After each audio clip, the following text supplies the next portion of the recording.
Hello everyone, I am Samnay Pandey and I am a research intern at Chennai Center for China Studies. And today I will try to briefly delimitate the grand scheme of Belt and Road Initiative. China's Belt and Road Initiative, referred to as the New Silk Road, was the brainchild of the present president of China, Xi Jinping. Launched in 2013, it was one of the first major manifestations of the things to come in the Xi era. It ushered in a conception of development and investment opportunities sponsored by China, which effectively stretched from the parts of East Asia while covering South Asia, Central Asia, Africa, and South America to the very prime locations of Europe. The concept of BRI mainly comprises of a transcontinental passage on land and a 21st century maritime Silk Route. Central to China's national rejuvenation, the project promises to increase China's political and economic profile on a global scale. It isn't a surprise that this highly ambitious pet project of President Xi has been at the center of Chinese foreign policy ever since its inception in 2013. But in reality, BRI for the world has been a double-edged sword, with participation ranging from the powerful quarters of the world to the very hostile and authoritarian closed countries. It has indeed formulated a heterogeneous order, which is based on the aspirations of the developing world for upward mobility and to bypass the binary contradictions of developed North and underdeveloped South. Whereas for China, the venture promises a global recognition. Ever since the beginning of the project, the participants of BRI have been walking a tightrope oscillating between the possibility of success and risks of failure.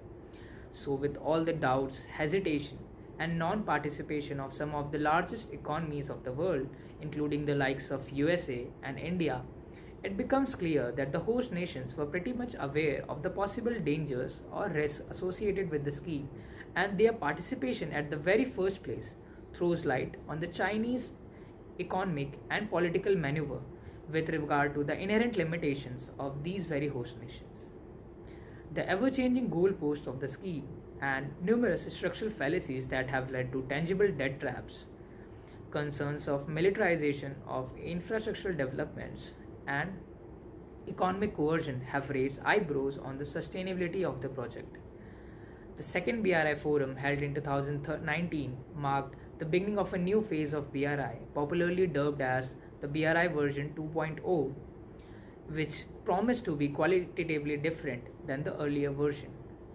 But in reality, BRI has not really been a win-win platform for both the parties. It is indeed a relationship based on appealing yet unequal terms, with ramifications for the whole world.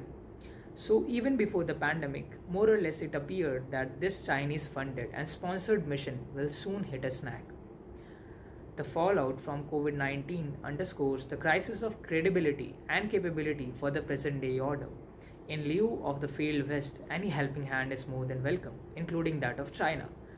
So in a race for survival, it appears that the incumbent political class of the world is ready to dissociate the politics of power from the economic and commercial opportunities that can be harnessed by participating in the Chinese-funded BRI.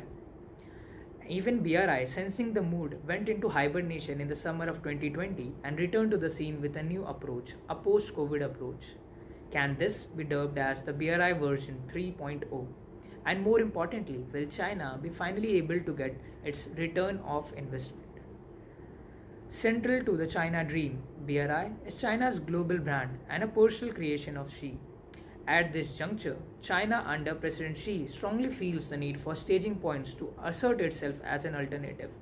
And mind you, this longing is not based on gaining temporary momentum, but are a part of the larger strategy of the Chinese to solidify their conception of a Sino-centric world order.